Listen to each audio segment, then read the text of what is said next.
Good morning to everyone. Dear guys, today we shall discuss about the Delhi Sultanate period, the administrative system. ସମସ୍ତଙ୍କୁ ସ୍ୱାଗତ। ଦିଲ୍ଲୀରେ ସୁଲତାନି ରାଜତ୍ୱ ବିଷୟରେ ଆଜି ଆମେ ଆଲୋଚନା କରିବା। Dear students, ଭିଡ଼ିଓ ଗୁଡ଼ିକ ସବସ୍କ୍ରାଇବ କରିବ, ରେଗୁଲାର ଫଲୋ କରିବ, ସେୟାର କରିବ ଆଉ କଣ୍ଟିନ୍ୟୁଅସଲି କମେଣ୍ଟ ମାଧ୍ୟମରେ ଜଣାଇବ।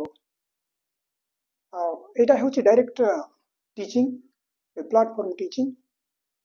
କୌଣସି टेक्नोलॉजी एठे यूज हो नहीं, सीधा सीधा पाठ पढ़ा होची। ए ब्लैक बोर्ड टीचिंग और ए स्कूल टीचिंग और ए कॉलेज टीचिंग। तेणु आज हो जहाँ हो आज आम दिल्ली सुल्तानी जुगर शासन व्यवस्था विषय आज आम देखा। ख्रीष्टीय त्रयोदश शताब्दी बाबर हिंदुस्तान जय पर्यंत 1526 पर्यंत दिल्ली सिंहासन 35 जन सुल्तान द्वारा अलंकृत होता। ख्रीष्टीय त्रयोदश शताब्दी बाबर हिंदुस्तान जय पर्यंत आने थे तुर्क एवं अफगान। से कौटू थे तुर्क एवं अफगान। तेणु से समय को तुर्क अफगान राजत्व बा दिल्ली सुल्तानी शासन बोली कहुए। कौन कहुए? तुर्क अफगान राजत्व बा दिल्ली सुल्तानी शासन बोली कहुए। से समय सुल्तानी जुगर शासन व्यवस्था समय सुल्तानी शासनाधीन दिल्ली साम्राज्य एक धर्मनिरपेक्ष राष्ट्र नथिला। यह धर्मनिरपेक्ष राष्ट्र नथिला, यह कौन धर्मभित्तिक राष्ट्र थिला। आउ सुल्तान माने से माने मुसलमान होइथिबारु सेठारे इस्लाम धर्मर प्रभाव देखा जाउथिला, प्रभाव परिलक्षित होउथिला। शासन और धर्म कार्य उभय ओतप्रोत भाव में जड़ित थे। आउ यही सबू मुख्य थिले सुल्तान, थिले सर्वेसर्वा। आउ से कुरान रो नीति नियम गुड़िक मानी बा तांकर उपरे आशा करा जाउथिला। आउ तांकर क्षमता कुरान रो नीति नियम अनुसार निर्भर करुथिला। जेहेतु यह एक धर्मनिरपेक्ष राष्ट्र नथिला, आउ शासन एवं धर्म कार्य उभय ओतप्रोत भाव में जड़ित थिला। आउ पुणी कौन जे सुल्तान ठारू निजर व्यक्तिगत जीवन सह राष्ट्र प्रशासन रे कुरान रो नीति नियम पालन करने आशा करा जाउथिला। आ सुल्तान निजे से ईश्वर प्रतिबिंब बोली भाबुथिले, माने प्रतिबिंब। आउ इस्लाम धर्म रे प्रसार करिबा, विश्व रे प्रसार करिबा तांकर मुख्य दायित्व थिला। आउ बेले बेले तेणु अणमुसलमान मान विरुद्ध में कौन होता जिहाद घोषणा करा। जिहाद माने धर्मयुद्ध। जिहाद अणमुसलमान मान विरुद्ध में यह घोषणा करा धर्मयुद्ध। तेणु राजनीति और धर्म कार्य उभय कौन होता ओतप्रोत भाव में जड़ित थिला। आउ तेणु से समय मुसलमान पुरोहित मानकर प्रभाव देखा जाउथिला, परिलक्षित होउथिला। रेजिया तेणु विशेषकर जितेबेले रेजिया से दिल्ली सुल्तान से सिंहासन आरोहण कले, उलेमा माने कौन अभियोग कले जे जने नारी हे राजत्व करिबा ठीक नुह। से अभियोग यह थिला।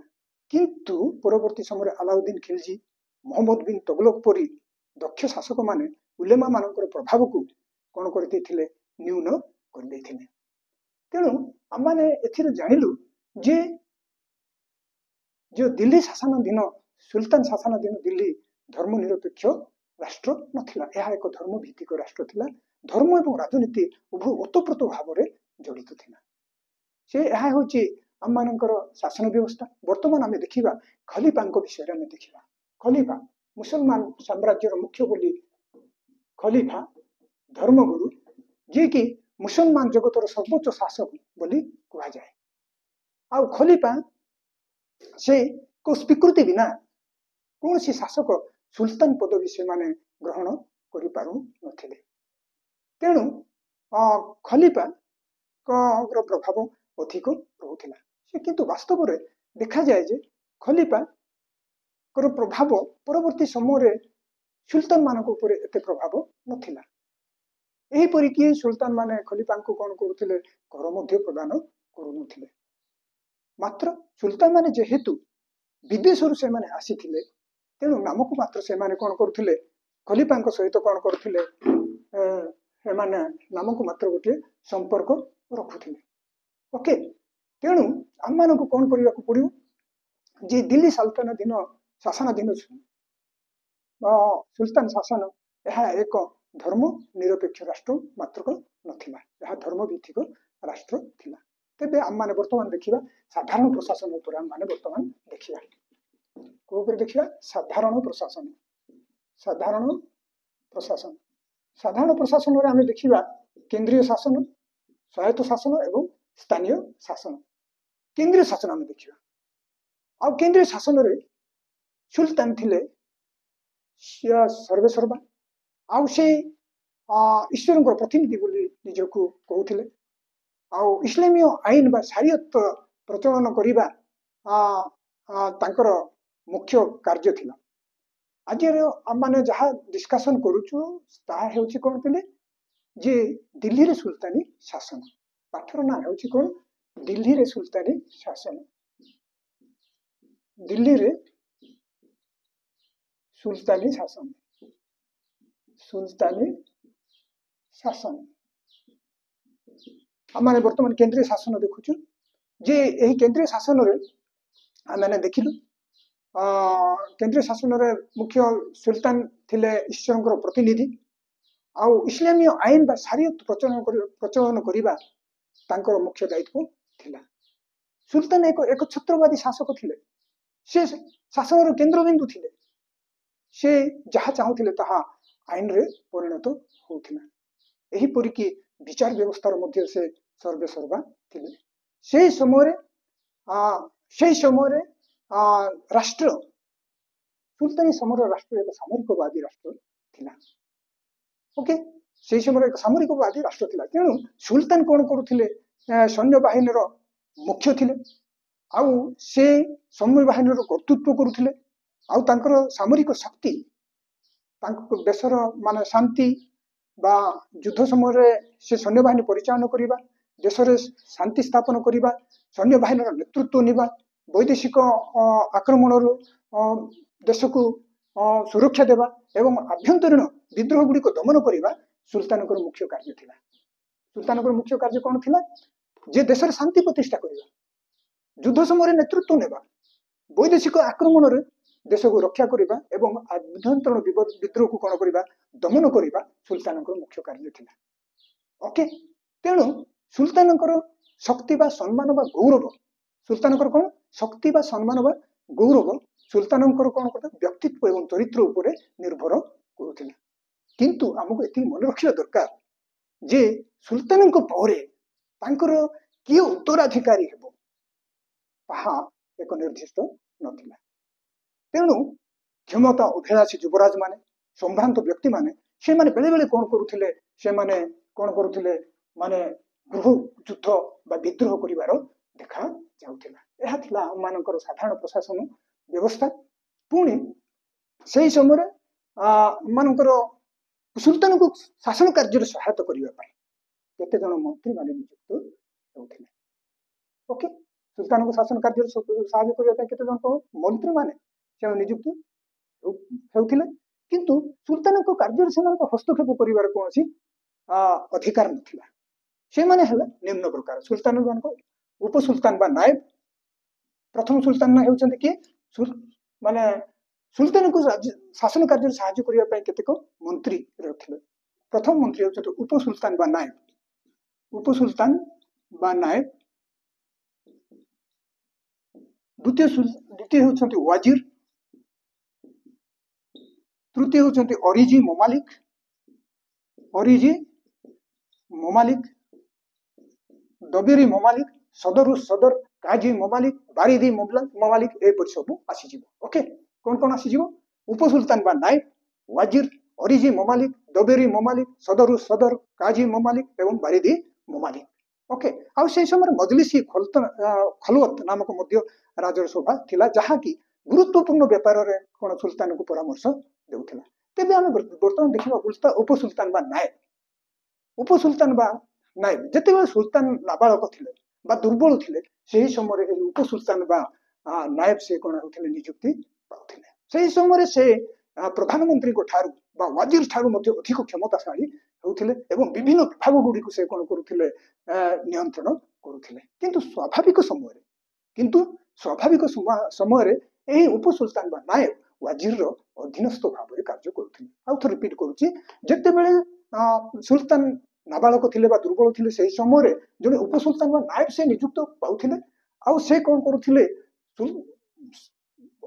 वाजिर ठारू अधिक क्षमताशाली होथिले एवं समस्त विभाग गुडी से कोन करूथिले नियंत्रण करूथिले किंतु स्वाभाविक अवस्था रे ये उपसुल्तान बा नायब वाजिर अधीनस्थ भाव कार्य करूथिले ओके तेबे हम माने वर्तमान देखिया वाजिर को ऊपर देखिबा वाजिर वाजिर होचंती मंत्री मानको मध्ये मुख्य से समस्त विभाग गुडी को तदारक करूथिले आ तांको दायित्व रे राजस्व दायित्व रहउथिला राजस्व दायित्व आयो व्यय दायित्व तांको अधीन रे रहउथिला तांको विभाग को दीवान ई वजारत बोली कहा जाउथिला तांको विभाग कोन कहा जाउथिला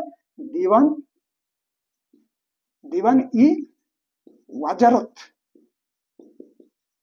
वजारत बोली कहा जाउ राजस्व दायित्व रहउथिले तांको विभाग को दीवान ई वजारत बोली कहा जाउथिला वर्तमान हम देखिबा तृतीय नंबर सुल्तान होचन ओरिजी ममालिक अन्य जने क्षमताशाली मंत्री से प्रतिरक्षा दायित्व रे रहउथिले ओरिजी ममालिक को दायित्व रहउथिले प्रतिरक्षा दायित्व रे रहउथिले सैन्य बाहिनी रो गठन नियुक्ति तालीम युद्ध कुशलता इत्यादि दायित्व रे से रहउथिले सैन्य बाहिनी गठन तालीम युद्ध कुशलता इत्यादि दायित्व रे नियुक्ति इत्यादि दायित्व रे से रहउथिले के ओरिजी ममालिक ओके तांकर विभाग कोन कह दीवान ई ओरिज बोली कहा जाउथिला तांकर विभाग कोन कह जाउथिला दीवान ई ओरिज ओके दीवान ई ओरिज कहा जाउथिला वर्तमान हम चारि नंबर मंत्री नाम देखिबा दबिर ई ममालिक के से दबिर ई ममालिक चारि नंबर होचंती के दबिर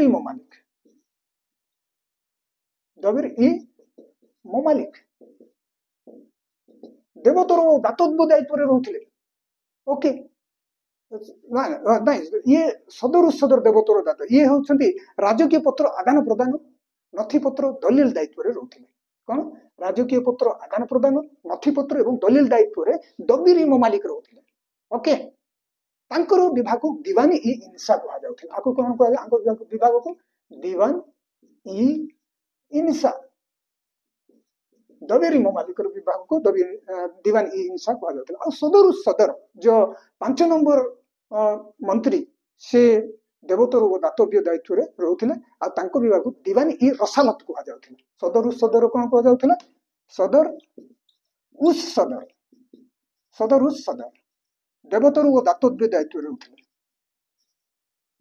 आ दीवान ई इंसा कहा जाउथिला तांको विभाग दीवान ई इंसा क्वेश्चन आसियो परीक्षा रे प्रतिरक्षा दायित्व रे के रहउथिले ओरिजी ममालिक दबिर ममालिक सदर काजी ममालिक हेउछन के प्रधान काजी जे कि विचार विभाग दायित्व रे रहउथिले आ बारिदी ममालिक से गुप्तचर और डाको दायित्व रे रहउथिले आ गुटे मंत्री के बारिदी ममालिक से गुप्तचर और डाको दायित्व रे रहउथिले ए मंत्री एवं उच्च पदस्थक व्यतीत मजलिसी खलवात नामक गोटे राज्यसभा रहउथिला मजलिसी खलवात नामक गोटे राज्यसभा रहउथिला राज्यसभा कोन रहउथिला मजलिस ई खलवात यहाँ राजा को सुल्तान को गुरुत्वपूर्ण व्यापार रे कोन करूथिला परामर्श देउथिला ओके ए सब मन रखिया पड़िबो के उपसुल्तान बा नायब वाजिर ओरिजी ममालिक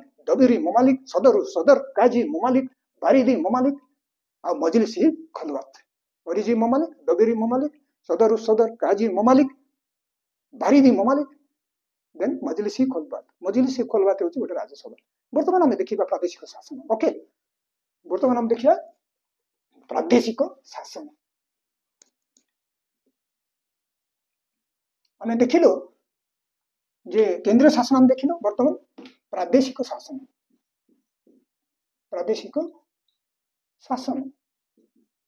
प्रदेश को मध्य माने साम्राज्य को केतोटी प्रदेश रे विभक्त करा जायथिला ओके आउ विशेषकर 20 रु 25 प्रदेश रे विभक्त करा जायथिला एवं प्रत्येक प्रदेश रे जने जने शासनकर्ता रहउथिले तांको वाली मुक्तिर बा अमीर बोली कहला जायथिला प्रत्येक प्रदेश रे जे शासनकर्ता रहउथिले ताको वाली मुक्ति बा अमीर बोली कहला जायथिला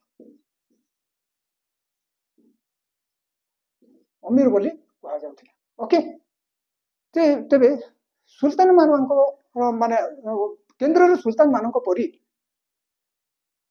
प्रादेशिक सुल्तान मान राजस्व संग्रह शांति श्रृंखला रक्षा करने सैन्य बाहिनी नियंत्रण करने विचार कार्य करने सबू से संपादन करुले केन्द्र सुल्तान कर्मचारी माने जहाँ करुले शासनकर्ता माने प्रादेशिक स्तर में करुले कहले अत्युक्ति हेबो ना जे केंद्रीय शासन आ प्रादेशिक शासन गोटे अविकल ढांचा थिला बोली कहि परिबा ओके केन्द्र रे थिबा समस्त मंत्री माने प्रादेशिक स्तर रे कोन करुले से माने तदारख करुले किंतु हम माने जानिबा दरकार एटे मोगल शासन काल रे ए प्रादेशिक शासनता सुदृढ़ थिला किंतु सुल्तानी शासन समय यह दुर्बल होई पड़ी थिला ओके एति के हम प्रादेशिक शासन देखिलु वर्तमान हम देखिबा स्थानीय शासन कोन देखिबा हम स्थानीय शासन रे हम माने देखिबा जे प्रत्येक प्रदेश को केतरा सिख रे विभक्त करा जायतिला प्रत्येक प्रदेश को केतरा कोन रे विभक्त करा जायतिला सिख आ ए सिख गोटी गोटी सिख दार को अधीन रहिथिला ओके प्रत्येक प्रदेश को सिख रे विभक्त करा जायतिला एवं ताहा जने जने सिख दार को अधीन रे रखा जायतिला परवर्ती समय प्रदेश को परगना रे विभक्त करा गला परवर्ती समय कोन करा गला परगना रे विभक्त करा गला बोली कहा जाए आ इबन बतुता कहंती के कहंती इबन बतुता कहंती 100 ग्राम को लेके गोटे परगना गठित होउथिला ओके आउ से परगना रो मुख्य राजस्व आदाय दायित्व रे अमिल बोली जने रहउथिले कर्मचारी के राजस्व आदाय दायित्व रे के रहउथिले अमिल राजस्व आदाय दायित्व रे रहउथिले के अमिल राजस्व आदाय दायित्व रे अमिल हिसाब पत्र दायित्व रे मुशरिफ हिसाब पत्र दायित्व रे कोन रहउथिले मुशरिफ कोषागार दायित्व रे खजनादार कोषागार दायित्व रे खजनादार आउ विचार दायित्व रे के रहउथिले काजी विचार दायित्व रे के रहउथिले काजी बा प्रधान काजी जाको काजी ममालिक बोली कहा जाय नै कृषक मानकर अवस्था बुझिया पई जने चौधरी नामक जने कर्मचारी रहउथिले कृषक मानकर के अवस्था बुझिया पई रहउथिले चौधरी नामक जने व्यक्ति रहउथिले ओके और कृषक मानकर अवस्था बुझिया पई प्रत्येक शहर रे जने जने कटुआल नियुक्ति रहउथिले प्रत्येक शहर रे जने जने के रहउथिले कटुआल से शहर रे कटुआल रहउथिले से शांति श्रृंखला रक्षा करुथिले ओके ओके आउ ग्राम रे कोन रहउथिले ग्राम रे गोटे पंचायत गठित होउथिला आउ ता स्थानीय विवाद गुडी को कोन करुथिला समाधान करुथिला ओके ग्राम रे गोटे पंचायत रहउथिला ता स्थानीय विवाद गुडी को माने समाधान करुथिला आउ शासन रो निम्न स्तर रे ग्राम थिला ओके आउ ग्राम रे तीन जण रहउथिले ग्राम मुखिया पटुआरी एवं चौकीदार के रहउथिले ग्राम मुखिया पटुआरी एवं चौकीदार आ पटुआरी हिसाब रक्षक भाव रे काम करुथिले किंतु ग्राम रक्षी कोन करुथिले चौकीदार भाव रे कार्य करुथिले थैंक यू वेरी मच ए सब मने थिबो ए गुडी को मने रखिबो हम आज देखिलु कोन दिल्ली रे सुल्तानी शासन रो केंद्रीय शासन प्रादेशिक शासन एवं स्थानीय शासन okay you will read it thank you very much you will get success understand thank you